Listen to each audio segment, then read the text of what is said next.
নমস্কার সকল দর্শককে আমার আজকের ইউটিউব চ্যানেলের অনুষ্ঠানে স্বাগত জানাচ্ছি। যে টপিক নিয়ে আজকে আলোচনা করব সেটা হচ্ছে শুক্রের কর্কট রাশিতে ট্রানজিট। আগামী 22 তারিখ কলকাতার লঙ্গিটিউড ল্যাটিটিউড অনুসারে বেলা 2:06 শুক্র কর্কট রাশিতে প্রবেশ করবে এবং কর্কট রাশিতে থাকবে 17 জুলাই পর্যন্ত, সকাল 9:52 পর্যন্ত কর্কট রাশিতে অবস্থান করবে। এবং এই যে গোচর হবে এর উপরে একটা সংক্ষিপ্ত, বুঝতেই পাচ্ছেন গোচরের লেন্থ দেখে 25 দিনের গোচর, তার মানে শুক্র এখন তার ম্যাক্সিমাম ভেলোসিটিতে রয়েছে এবং রবি থেকে প্রায় 21 ডিগ্রি দূরে অবস্থান করছে। অর্থাৎ আজকে আমি যখন ভিডিও করছি 16 তারিখ, আজকে শুক্র এবং রবির মধ্যে ডিফারেন্স আছে প্রায় 21 ডিগ্রির। শুক্র এখন জাস্ট গত পরশু রাত্রিবেলা থেকে পুনর্বসু নক্ষত্রে প্রবেশ করেছে এবং রবি গতকাল জেমিনাইতে প্রবেশ করেছে। তো বুঝতেই পারছেন 20 ডিগ্রি ক্রস না করলে সে পুনর্বসু নক্ষত্র পাবে না। তো দুজনের মধ্যে আমি ইমিডিয়েট দেখছিলাম গোচর, আজকে যখন ভিডিও শ্যুট করছি এখন দুপুরবেলা, তো এই সময় প্রায় 21 ডিগ্রির ডিফারেন্স আছে। ডিফারেন্সটা কিন্তু একটু একটু করে বাড়তে থাকবে, অন্তত তুলা রাশি পর্যন্ত, শুক্রের তুলা রাশি পর্যন্ত এই ডিফারেন্সটা বাড়তে থাকবে। তারপরে শুক্র আস্তে আস্তে তার গতিকে কন্ট্রোল করবে, কারণ তাকে কর্কট রাশি অর্থাৎ মকর রাশিতে গিয়ে বকরি হতে হবে। যে ঘরে এখন প্রবেশ করতে চলেছে সেই ঘরে সমসপ্তমে গিয়ে বকরি হবে 2 ডিগ্রির থেকে একটু বেশি। তারপরে ধনু রাশিতে প্রায় 16 ডিগ্রির শেষের দিক পর্যন্ত নেমে আসবে, শুক্রের নক্ষত্র পর্যন্ত নেমে আসবে। সেটা ঘটবে 19 ডিসেম্বর থেকে 29 জানুয়ারি পর্যন্ত, প্রায় 41-42 দিনের একটা বকরি গোচর শুক্রের থাকবে। সেটা নিয়ে পরবর্তীকালে আলোচনা হবে। ইমিডিয়েট যে টপিকটা নিয়ে আলোচনা করব সেটা হচ্ছে কর্কট রাশিতে গমন। এই ট্রানজিট খুব ইম্পর্টেন্ট। দেখুন, আমি প্রথমে একটা ওভারভিউ বলে রেখেছি যে মে মাসের মোটামুটি ফ্যাগ এন্ড থেকে অক্টোবর মাসের ফ্যাগ এন্ড, আমি একটা ডেটও মেনশন করে দিয়েছিলাম, সেটা হচ্ছে 26 অক্টোবর পর্যন্ত যত ছোট প্ল্যানেটেরই শিফটিং হোক না কেন, তারা কিন্তু খুব বড় রেভলিউশনারি কিছু চেঞ্জ করতে পারবে না। কারণ এমন একটা জায়গায় স্যাটার্ন বসে আছে যে টোটাল গ্রোথটাকে কমিয়ে দেবে। যত প্ল্যানেটের গ্রোথ আছে সেই প্ল্যানেটের গ্রোথকে কমাবে। আপনি বলবেন কেন কমাবে? তার কারণ হচ্ছে শুক্রের দুটো ঘর দেখুন। আমরা অ্যাকচুয়ালি কি চাই? 99% মানুষ লাক্সারি চাই, আমাদের মেটেরিয়াল কমফোর্ট চাই। আমাদের ডিমান্ড কিন্তু এই জায়গাটাই সীমাবদ্ধ থাকে। অন্তত 1/4 কম মানুষ যারা স্পিরিচুয়াল অ্যাক্টিভিটিস বা এই সমস্ত কাজকর্মের সাথে যুক্ত হতে চান। তো মেটেরিয়াল যেখানে আপলিফমেন্ট দরকার হয়, তো সেই ঘর শুক্র রিপ্রেজেন্ট করে। শুক্র এমন অর্থ রিপ্রেজেন্ট করে যেই অর্থ নিজে তো আয় করবে, তার সাথে কিছু পৈতৃক অর্থাৎ হায়ারার্কিয়াল কিছু, মানে তার অ্যানসেস্ট্রাল কিছু প্রপার্টি বা অন্যান্য দিক থেকে শ্বশুর বাড়ি বা অন্য যে কোনো সোর্স থেকে, অবশ্যই লেজিটিমেট সোর্স, রাহু যুক্ত না থাকলে ইলেজিটিমেট সোর্স তৈরি করে না, কিন্তু এই লেজিটিমেট সোর্স থেকে যে অর্থটাকে ভোগ করতে পারে, শুক্র কিন্তু ভোগকে নির্দেশ করে অ্যাকচুয়ালি, শুধু অর্থ আয় করা নয়। আমাদের সমাজের চারপাশে তাকালে দেখতে পাবেন বহু মানুষ আছে যারা প্রভূত অর্থ আয় করে কিন্তু ভোগ করে না জীবনে, বা কোনোদিন করেনি, এবং তিনি গতও হয়ে গেছেন, তার অর্থ হয়তো পরবর্তীকালে পরের জেনারেশনের লোক ভোগ করছেন। এরকম বহু মানুষ দেখা যায়। শুক্র কিন্তু এক্সক্লুসিভলি ভোগের সাথে যুক্ত। তো ভোগ করতে গেলে তাকে কিছু আর্ন অবশ্যই করতে হবে, এবং আর্ন করতে গেলে আর্নও করতে হবে এবং তার সাথে কিছু তার হিসাব বহির্ভূত অর্থও তাকে থাকতে হবে, এবং সেটা নর্মালি তার অ্যানসেস্ট্রাল বা অন্য কোনো সোর্স থেকে যদি সেটা আসে। আমি কিন্তু ইললেজিটিমেট কথাটা বলিনি, অবৈধ বলিনি। হিসাব বহির্ভূত মানেই সবসময় যে সেটা অবৈধভাবে আসছে সেটা কিন্তু নয়। সেটা রাহু বা কেতু বা বকরি মঙ্গল যুক্ত না থাকলে বা কিছু খারাপ নবাংশ যুক্ত না থাকলে ইললেজিটিমেট অর্থকে নির্দেশ করে না। কিন্তু অর্থ যেখান থেকেই আসুক, আমার মোডাস অপারেন্ডি হচ্ছে শুক্র কিন্তু এক্সক্লুসিভলি ভোগকে নির্দেশ করে। যে কোনো মেটেরিয়াল সাবস্টেন্সের ভোগ শুক্রের সাথে যুক্ত থাকে, রাহুর সাথেও যুক্ত থাকে, কিন্তু রাহু সেটা ছল চাতুরি করে করবার চেষ্টা করে, ইললেজিটিমেটলি করবার চেষ্টা করে, আর মঙ্গল সেটা বলপূর্বক চেষ্টা করে। রাহুও বলপূর্বক চেষ্টা করে, আর শুক্র সেটা স্বভাবসিদ্ধ বলে চেষ্টা করে, কিছুটা ন্যাগিং করে চেষ্টা করে, কিছুটা এক ধরনের এমন অ্যাটমসফিয়ার, মিথ্যা কথা বা এমন একটা আর্টিফিশিয়াল অ্যাটমসফিয়ার তৈরি করে ভোগ করবার চেষ্টা করে। কিন্তু মোডাস অপারেন্ডি তিনজনই ভোগ করে। তো যাই হোক, এখন শুক্রের যে দুটো অবস্থান দেখুন, তুলা রাশি থেকে 4th পজিশনে শনি বকরি আছে, অর্থাৎ সুখ স্থান। ভোগ করব কি জন্য? মেটেরিয়াল সুখ, একদম স্পেসিফিক্যালি মেটেরিয়াল সুখের কথা বলছি, একটা যে কোনো হিউম্যান বিং। তো মেটেরিয়াল সুখের স্থানে শনি বসে রয়েছে। আবার টরাস থেকে চিন্তা করুন, টরাস থেকে যদি চিন্তা করেন তাহলে টরাসের 9th হাউসে শনি বসে রয়েছে। দুটো জায়গায় কিন্তু ভোগকে ইনক্লুড করছে না। শুক্র যে জাতীয় প্ল্যানেট, সেই জাতীয় প্ল্যানেটের যে ধর্ম, যদিও আপনি বলবেন রাজ্যকারী গ্রহ তো শনি, হ্যাঁ শনি রাজ্যকারী গ্রহ, কিন্তু গোচর অবস্থায় সেই রাজযোগের ফল যে সবসময় সে দিতে থাকবে তা নয়। সেটা বেসিক ছকে ক্ষেত্রে কিছু ক্ষেত্রে ইমপ্লয়েড হতে পারে। গোচরের আমরা তো আলোচনা করছি গোচর ফল with respect to your basic horoscope. আপনার বার্থ চার্ট যা আছে, দৃক্কান যা আছে, নবাংশ যা আছে, যতগুলো প্যারামিটার আছে তার সাপেক্ষে গোচরটা কিভাবে ফাংশন করবে। তো গোচরটা ফাংশনেবল জায়গায় নয়। নাম্বার যেটা মানে খুব ইম্পর্টেন্ট, সেটা হচ্ছে যদি শুক্র যেখানে, যে জায়গাটা আমরা শুক্রকে এক্সল্টেড বলি, সেটা হচ্ছে মীন রাশি।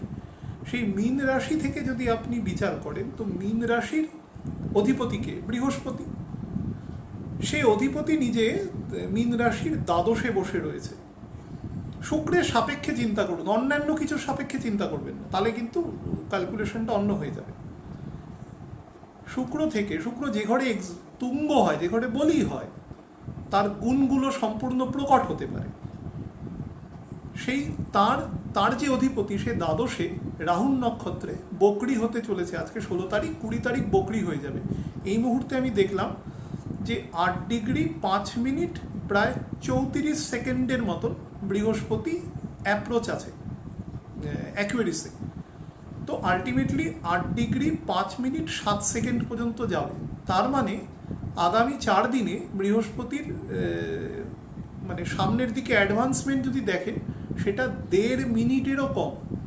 তার মানে বুঝতে পারছেন বৃহস্পতি অলমোস্ট একটা জায়গায় এখন দাঁড়িয়ে গেছে। এবং বকরি হওয়ার পরেও দেখবেন উল্টো দিকে যখন নামতে শুরু করবে, 3-4 দিন কিন্তু দাঁড়িয়ে থাকবে। যে কথাটা আপনাদের আমি নর্মাল নোট দিয়ে আমার চ্যানেলে আমি বলেছিলাম যে এই সময়টা খুব হেভি রেইনফল নির্দেশ করছে, এবং এটা মোটামুটি সার্বিক বৃষ্টিময় একটা এনভায়রনমেন্ট নির্দেশ করছে। তার সাথে যদি বৃষ্টি নাও হয়, অত্যন্ত হিউমিডিটি নির্দেশ করছে। অতিরিক্ত আর্দ্রতা বাতাসে হিউমিডিটি তৈরি করবে, যেটাও কিন্তু খুব অস্বস্তিকর পরিবেশ, কারণ মঙ্গল অলরেডি কর্কট রাশিতে বসে আছে এবং শনির নক্ষত্রে বসে আছে। তো যাই হোক, সেটা যেন না হয় সেটুকুই এক্সপেক্ট করব। বুধ শুক্র হচ্ছে, তো শুক্রের ক্ষেত্রে খুব কমফোর্টেবল সিচুয়েশন নয়। অর্থাৎ আমরা যদি আর্নও করি, যে কথাটা আপনাদের সার্বিক জায়গায় বলছিলাম, আমরা যদি আর্নও করি অনেক টাকা, কোনো কারণবশত আমাদের কাছে যদি লেজিটিমেট প্রসেসে অনেক টাকা আসে, সেই টাকাকে না আমরা ব্যয় করতে পারবো না সুখ স্থানে। আপনি হয়তো বলবেন এখন লকডাউন আছে তো আমরা এমনি ব্যয় করতে পারবো না। সে যে ডাউন থাক না কেন, প্রসঙ্গ হচ্ছে আপনাকে ব্যয় করতে দেবে না। ব্যয় করে যে যে যে মেটেরিয়াল, যে প্লেজারটা আমরা লাভ করি, সে প্লেজারটা আপনাকে পেতে দেবে না শুক্র কখনো। তো সেই জায়গা থেকে এই জন্য আমি বলেছিলাম যে 26শে অক্টোবর পর্যন্ত আমাকে বহু মানুষ প্রশ্ন করেছে যে কেন আপনি এরকম একটা ডিউরেশন পর্যন্ত বলেছেন, অনেক গ্রহ তো ভালো জায়গায় যাবে, রবি তার মূল ত্রিকোণে প্রবেশ করবে, মঙ্গল তার সাথে থাকবে কিছুদিন পরে গিয়ে, 1.5 মাস 2 মাস পরে গিয়ে, যতই যেখানে যে থাকুক না কেন, যখন আমি প্রত্যেকটা গ্রহ ধরে ধরে ব্যাখ্যা করব, তখন দেখবেন বা আপনারা আপনাদের জীবন নিয়ে এক্সপিরিয়েন্স করবেন। কাউকে ব্যাখ্যা করার দরকার নেই, অ্যাস্ট্রোলজি বোঝার দরকার নেই, কিচ্ছু বোঝার দরকার নেই। নিজের জীবনটাকে রাখবেন, রেখে দেখবেন 26শে অক্টোবর পর্যন্ত আপনি কি মেটেরিয়াল সুখ শান্তি পেতে পারেন। সেটা যদি পান তো অবশ্যই ঈশ্বরের কৃপা, কিন্তু শতকরা 90-95 ভাগ লোকই পাবেন না। তার মানে কি খুব ডিপ্রাইভ হবেন না, একটা কাজ চালানো গোছ ভাবে চালিয়ে দেবে। এটাই হচ্ছে বলার ওভারভিউ। তো এর মধ্যে শুক্রের এই গোচরটাও ইনক্লুডেড, অনেকগুলো জায়গা দিয়ে যাবে পরপর। তো শুক্র হচ্ছে নর্মালি আর্ট অ্যান্ড কালচারের প্ল্যানেট। আমাদের আর্ট অ্যান্ড কালচারের সাথে যুক্ত যে কোনো অ্যাক্টিভিটিস, সেটা গান হতে পারে, সেটা নৃত্য হতে পারে, সেটা মিউজিক, অর্থাৎ কোনো মিউজিক তিনি প্লে করেন, বাজাতে পারেন, সেটা হতে পারে। আঁকা, আর্ট অ্যান্ড মানে যেটাকে আমরা পেইন্টিং বলি, ড্রয়িং বলি, স্কাল্পচারিং বলি, যে কোনো আর্ট অ্যান্ড লেখা, অর্থাৎ যিনি সাহিত্যকার, অর্থাৎ যে কোনো মানুষের যে সেকেন্ডারি ক্রিয়েটিভিটি তা শুক্রের সাথে যুক্ত হয়। চন্দ্রের ঘর দিয়ে পাস করছে মানে তার সাথে কিছু প্রাইমারি ক্রিয়েটিভিটিও যুক্ত হবে। আমি এর থেকে বেশি ব্যাখ্যায় যাব না। অর্থাৎ নতুন কিছু চিন্তা আসবে, যে চিন্তা থেকে সেই চিন্তাটা তার সেলফ হবে, কোনো কিছুকে দেখে অনুপ্রাণিত হওয়া এরকম নয়। দেখবে তো সে অবশ্যই কোনো একটা বস্তুকে, কিন্তু তার লেখনী বা আঁকা এগুলোর মাধ্যমে সেটা একটা ইউনিক রিপ্রেজেন্টেশন হবে। অর্থাৎ এর আগে তার রেপ্লিকা বা তার কাছাকাছি রেপ্লিকা কিছু তৈরি হয়নি। যাদের যাদের মধ্যে এই গুণ আছে সেটা তৈরি করবে। আচ্ছা, তার সাথে লাক্সারি, যেটা আপনাদের আগে বললাম, ভোগ করা, অর্থাৎ আমি একটা লাক্সারিয়াস জীবনযাপন করব এবং যত ভোগ্যপণ্য আছে ভোগ করব। সামান্য গরম হলে এসি চালিয়ে দিলাম, সামান্য ঠান্ডা লাগলো তো একটা কমফোর্টার গায়ে দিয়ে নিলাম, সুন্দর পারফিউম ইউজ করা, একটু ড্রেস কোড মেনটেন করা, ভালো সানগ্লাস ইউজ করা, তো যে কোনো লাক্সারিকে মেনটেন করা, সেটা কমফোর্ট তার সাথে, এবং সেটা করে যেন আমি আরাম পাই। শুধু ভোগ করলে হবে না, ভোগ তো করবো, উল্টো দিকের যারা আমাকে দেখছে তাদের কাছে নিজেকে রিপ্রেজেন্টেবল করব, তার সাথে নিজে কিন্তু ব্যাপারটাকে উপভোগও করব, ফিজিক্যালি উপভোগ করব, এবং আমাকে দেখে যে অন্য একজন মানুষ যে তিনি ভালো বলছেন বা তিনি আমাকে প্রশংসা করছেন, হতে পারে সেটা আর্টিফিশিয়াল প্রশংসা, কিন্তু সেটার জন্য আমি খুশি হব। বিপরীত লিঙ্গের প্রতি আসক্তি, that is a very important sector এই জায়গাটা আলোচনা করতে গিয়ে। শুক্র কিন্তু যতই মেল প্ল্যানেট বলি, শুক্র কিন্তু ফিমেলকে রিপ্রেজেন্ট করে অ্যাকচুয়ালি। তো আমি এটা পুরুষদের জন্য, স্পেশালি জাতকদের জন্য বলছি, বিপরীত লিঙ্গের মানুষের প্রতি আসক্তি বাড়বে। স্পেশালি শুক্র যখন পুনর্বসু নক্ষত্রকে ছেড়ে দেবে, ছেড়ে শনির নক্ষত্রে ঢুকবে, তখন কিন্তু আসক্তির মাত্রাটা একটু বাড়বে, এবং বুধের নক্ষত্রে গিয়ে সেই মাত্রাটা আরও বাড়বে। যদিও মাত্র 25 দিনের গোচর, এই 25 দিনের গোচর তো একটা রেভলিউশনারি কিছু হতে পারে না, যে এখানে শুক্র দাঁড়িয়ে থাকবে অনেক দিন, বকরি হবে, অনেক কিছু হবে, নর্মাল, এবং তাও হাই ভেলোসিটিতে চলে যাবে। যে দূরত্বটা সে 28 দিনে তৈরি করে, সেই দূরত্বটা সে 25.5 দিনে ক্রস করে বেরিয়ে যাচ্ছে। তো জেনারেলি ওর ভেলোসিটি অনেক বেশি আছে। তার সাথে যেটা তৈরি করবে সেটা হচ্ছে প্যাশন, হ্যাঁ, অবসেশন, হ্যাঁ, লাভ, হ্যাঁ, ফিজিক্যাল ইন্টিমেসি, খুব ইম্পর্টেন্ট এই কথাগুলো প্রত্যেক কটা, রোম্যান্স, হ্যাঁ, যে কোনো এই ধরনের প্রকৃতি বিপরীত লিঙ্গের প্রতি তৈরি হবে। কতটা তৈরি হবে? খুব বেশি তৈরি হবে না, প্রথমেই বলে রাখলাম, কারণ মঙ্গল এখানে অলরেডি অবস্থান করছে। মঙ্গল মানে মেল ক্যারেক্টার, এবং মঙ্গল কোনো রকম এই সমস্ত কিছুর ধার ধারে না। মঙ্গলের যদি কখনো কিছু ভোগ করতে ইচ্ছে করে, সেটা সে বলপূর্বক ভোগ করে নেবে, তার প্যাশন ইমোশনের কোনো দরকার নেই। তার মস্তিষ্কে ব্যাপারটা তৈরি হবে যে আমাকে এই জিনিসটা এই মুহূর্তে ভোগ করতে হবে, তো সে সেটাকে ভোগ করবে। তো একদম বিপরীত লিঙ্গে শুক্রমঙ্গল দ্বিদ্বাদশ সমসপ্তমের যোগকারী প্ল্যানেট, গতদিন আলোচনাতেও বলেছি। তো দুজনের মোডাস অপারেন্ডি এক, দুজনেই ভোগ করবে, কিন্তু দুজনে কিন্তু একটা জিনিস মাথায় রাখবেন, দুজনের পদ্ধতিটা আলাদা। এবং মঙ্গল কিন্তু সেই কাজটা খুব মানে ডমিনেন্টলি করবার চেষ্টা করে, কিন্তু মঙ্গলের এখানে একটা প্রবলেম আছে, মঙ্গল এখানে ডেবিলিটেটেড হয়ে রয়েছে। মঙ্গলের যে প্রকৃত যে অ্যাক্টিভিটিস, তার থেকে মঙ্গল কিছুটা প্যাশনেট, কিছুটা ইমোশনাল ফল এখানে দেবে, একটু অন্যরকম ফল দেওয়ার চেষ্টা করবে। ডেবিলিটেটেড মানে কিন্তু দুর্বল নয়, ডেবিলিটেটেড মানে কিন্তু নিচ মানে দুর্বল নয়, দুর্বলের আলাদা সংজ্ঞা আছে।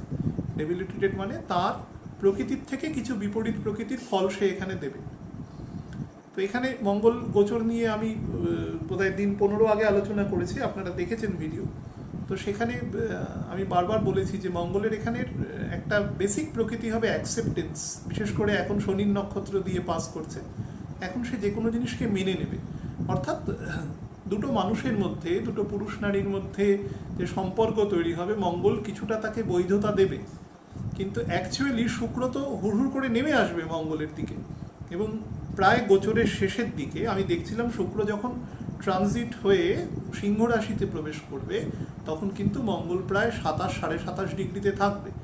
তার মানে বলে দেওয়া যায় মোটামুটি জুলাই মাসের 7-8 তারিখ থেকে জুলাই মাসের প্রায় 14-15 তারিখ পর্যন্ত শুক্র কিন্তু মঙ্গলের খুব কাছাকাছি অংশ দিয়ে পাস করবে।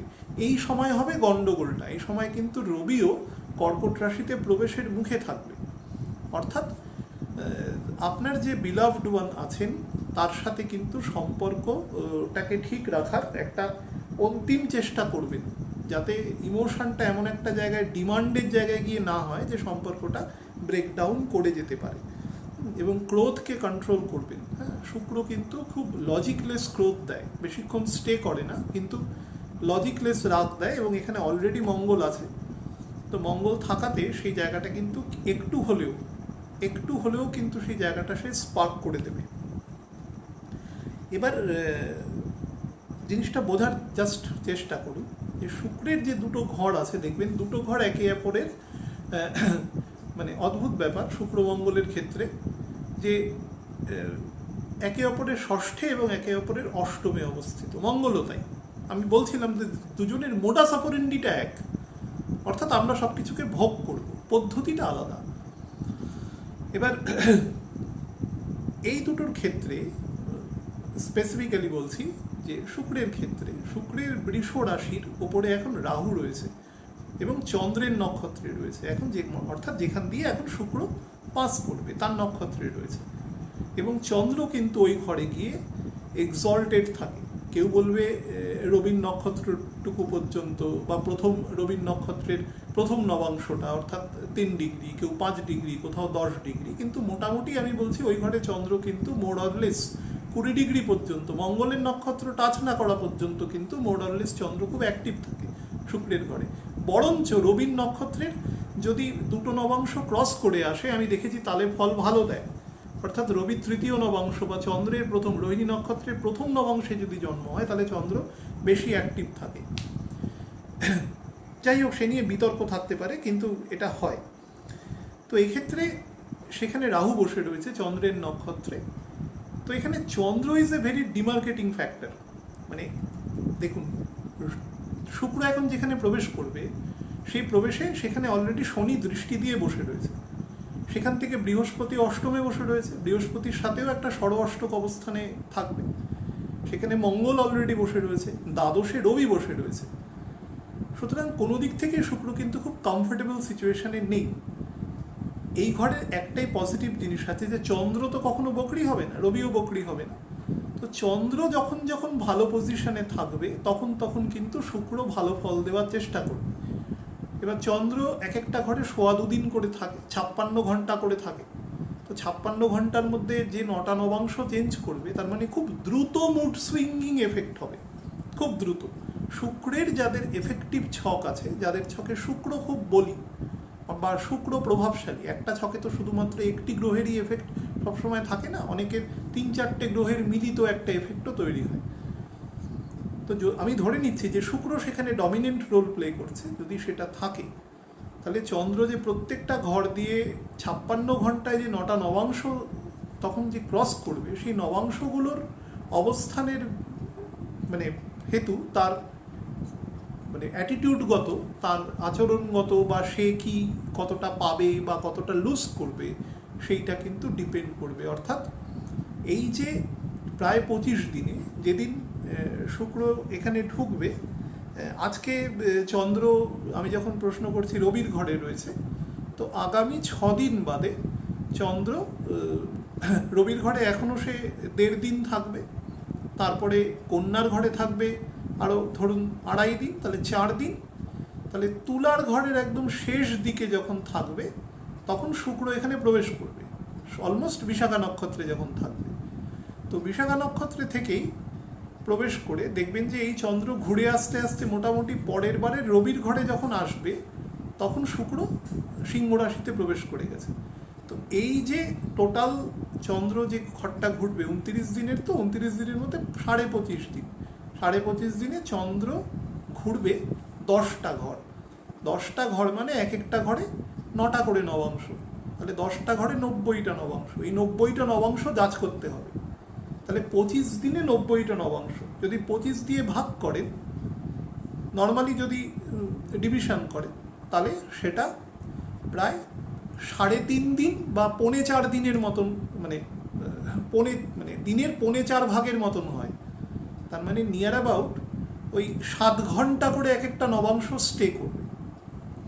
তো এই হিসেবে আপনাদের হিসেবটা করতে হবে। যারা একটু উৎসুক যাদের মধ্যে আছে তারা একটু দেখে নেবেন কিভাবে ফল দেবে। কিন্তু আপনারা বুঝতে পারবেন, যাদের মধ্যে শুক্রের এফেক্ট আছে তারা কিন্তু বুঝতে পারবে যে এটা খুব দ্রুত এফেক্ট করে দিচ্ছে, মানে এফেক্টটা কিন্তু আপনারা রিয়েলাইজ করতে পারবেন খুব দ্রুত। আর নাম্বার 2 যেটা বলি, যে ভেনাসের ক্ষেত্রেও যেহেতু বললাম যে 4th হাউসে এখন বকরি হয়ে গেছে এবং 10th হাউসের লর্ডের নক্ষত্রকে নিয়ে বকরি রয়েছে, ফলে খুব একটা প্রোগ্রেস, খুব একটা অ্যাসপিরেশন সেটা কিন্তু দিতে পারবে না, দেওয়ার মতো জায়গায় নেই।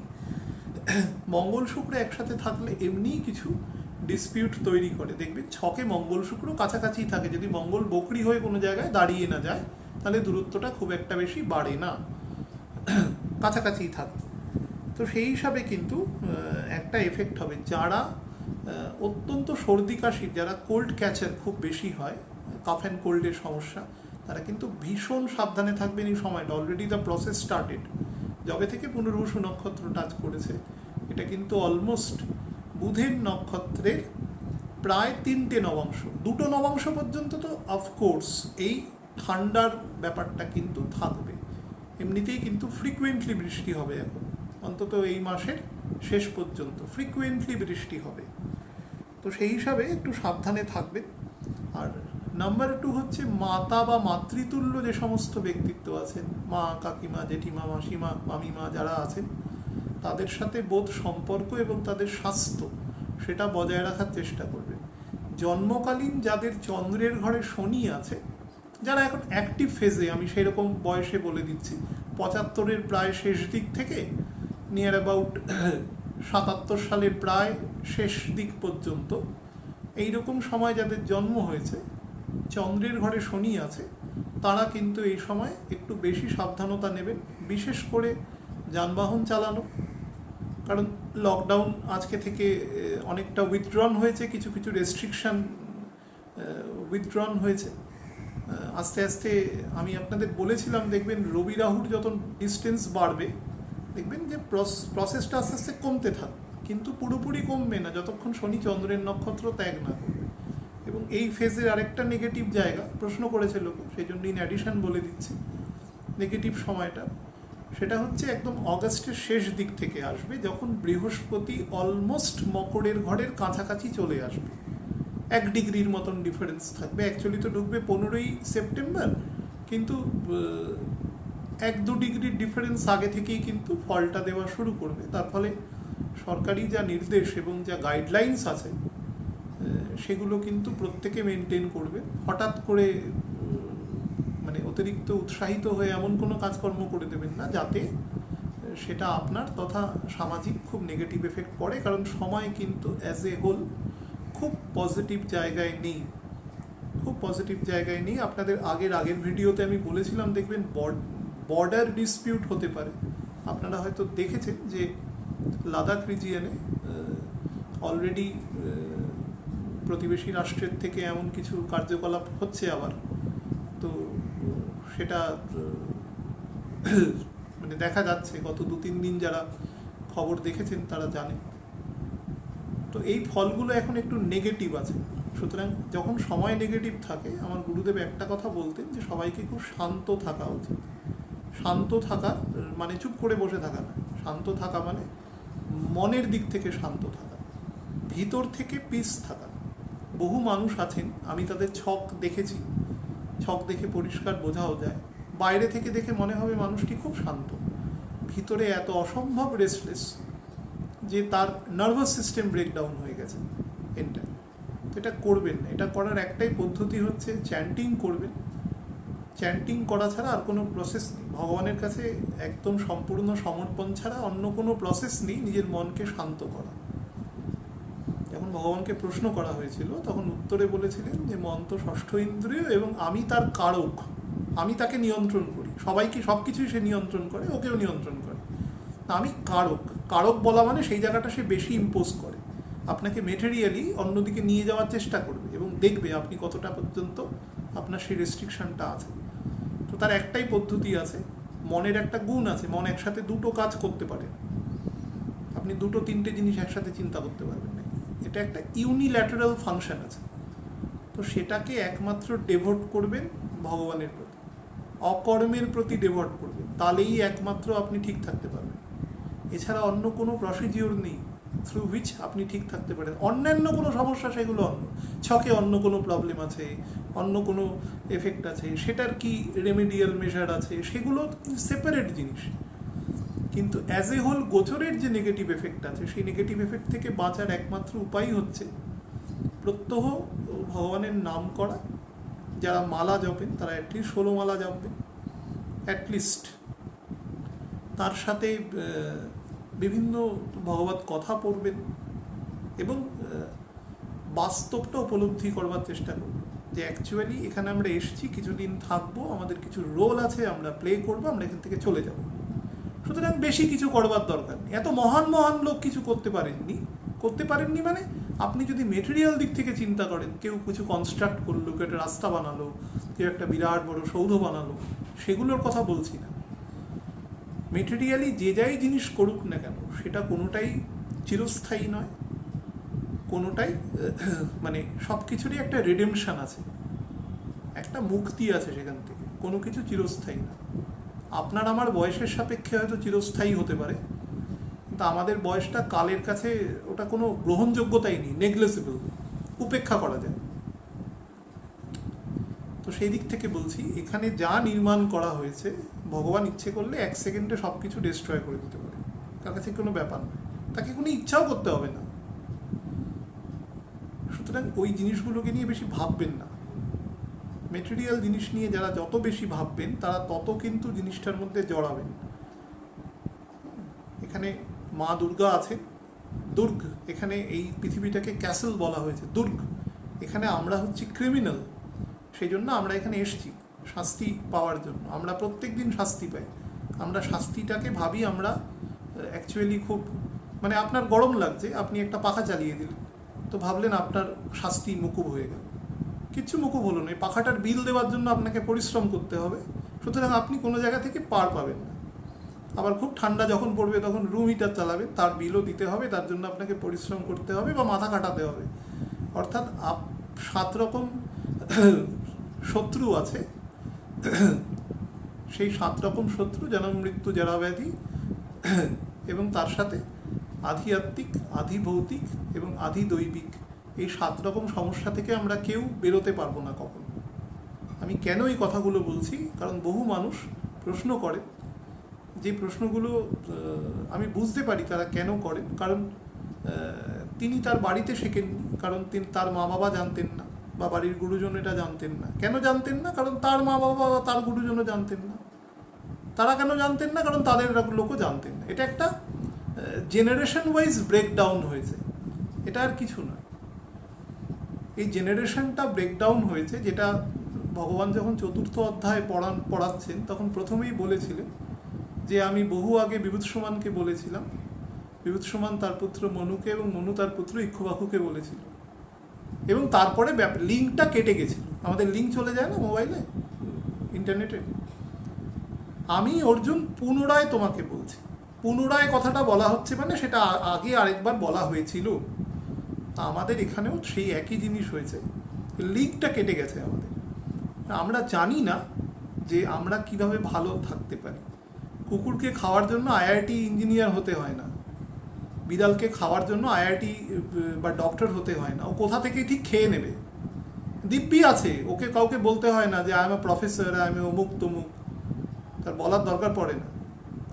এবং দিব্যি আছে আমাদের থেকে, ওদের করোনাও হয় না, কিছু হয় না, নর্দমার জল খাচ্ছে, জন্ডিস হয় না। যতটা জীবন ততটা বাঁচে, মহা আনন্দে রয়েছে। তো আমরা বেসিক জায়গাটা, হাতি 350 কেজি খাবার খায় প্রত্যেক দিন, সেই খাবার ভগবানই দেয়। কোনো শুনেছেন হাতি না খেতে পেয়ে মারা গেছে? জঙ্গলের থেকে ঢুকে আসে কেন? কারণ জঙ্গলগুলো আস্তে আস্তে নষ্ট হয়ে যাচ্ছে, মানুষের সংখ্যা বাড়ছে, বসতি বাড়ছে, তার ফলে জঙ্গল কিছুটা হলেও তাকে কাটতে হচ্ছে। সেই জন্য ঢুকে আসে, না হলে কেউ কাউকে ডিস্টার্ব করে না এবং ওদের কোনো সমস্যা নেই। আমাদের সমস্যা হচ্ছে ছোটোবেলা থেকেই আমরা একটা দৌড় শুরু করি, সেই দৌড়টা হচ্ছে সেই দৌড় আমাদের শ্মশানে গিয়ে বা যার যার ধর্ম অনুসারে কারোর গোরস্থানে গিয়ে কারোর শ্মশানে গিয়ে সেখানে গিয়ে আমাদের শেষ হয়। কখনো মরে গিয়ে হয়তো বডি পাওয়া গেল না, তো সেইখানে গিয়ে শেষ হলো। আলটিমেটলি সোলটা যখন লিভ করে যাবে বডিটা শেষ হবে। এই দৌড়টা আমরা আজীবন দৌড়াতে থাকি। এই কেন দৌড়াচ্ছি, দৌড়ে আমি কোথায় পৌঁছাবো বা আমি কী অ্যাচিভ করে নেব, আমরা ইতিহাসে এইটুকু তাকিয়ে দেখি না যে এত মহান মহান ব্যক্তিরা তারা পৃথিবীতে এসছেন, তাদের কার্যকলাপে অনেক কাজ করেছেন মেটেরিয়ালি, তারপরে তারা চলে গেছেন একটা টাইম বাদে। যেরকম ছিল সেরকমই আছে, এখনও সূর্য ওঠে, বর্ষাকাল হয়, এখন চলছে, এরপরে আস্তে আস্তে শরৎ আসবে, তারপর শীত আসবে, কারোর জন্য কিছু আটকে থাকে। ওনারা না আসলেও কাজগুলো এমনিই হতো, মানে কাজগুলো হতো মানে এই নর্মাল যে প্রসিডিংস যেটা ভগবান করে দিয়েছে সেটা হতো। তাও আমরা মেটেরিয়ালি জিনিসটাকে ডেভেলপ করি, ডেভেলপ করার চেষ্টা করি। আমরা থাকি এখানে, আমাদের অফিস হচ্ছে 70 কিলোমিটার দূরে, আমরা প্রত্যেক দিন 2 ঘন্টা গাড়ি চালিয়ে জীবনের প্রত্যেক দিন 1/12 অংশ করে নষ্ট করি। তো 360কে 1/12 দিয়ে ভাগ করলে, যদি বছরটাকে ভাগের সুবিধার্থে ধরে নিই 65 বদলে 60, তাহলে 12 দিয়ে ভাগ করলে হচ্ছে 50 হয়। তাহলে বছরের 50 দিন আমার যাতায়াতে নষ্ট হয়ে যায়। আমরা কখনো ক্যালকুলেট করি না যে ওটা একটা আনপ্রোডাক্টিভ টাইম। আমরা ভাবি যে আমরা একটা শহরে গিয়ে চাকরি করব, কেউ বলেনি আপনাকে শহরে গিয়ে চাকরি করতে।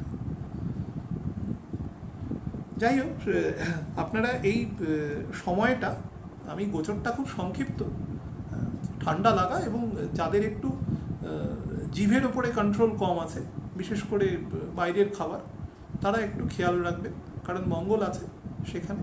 তো পেটের ইনডাইজেশন এবং তার সাথে আপার অ্যাবডোমিনাল পোর্শনে কিন্তু গন্ডগোল তৈরি করতে পারে।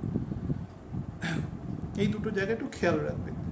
আর 26শে অক্টোবর পর্যন্ত শান্ত থাকুন, স্থির থাকুন এবং প্যানিক করার কিছু নেই, নর্মাল জীবন বাঁচুন, ভগবানের নাম করুন, খানদান নিজের কর্ম করুন, যতটুকু মেটেরিয়াল কর্ম করার জন্য দরকার হয় আমাদের জীবন বাঁচার জন্য, ব্যাস চুপচাপ থাকুন।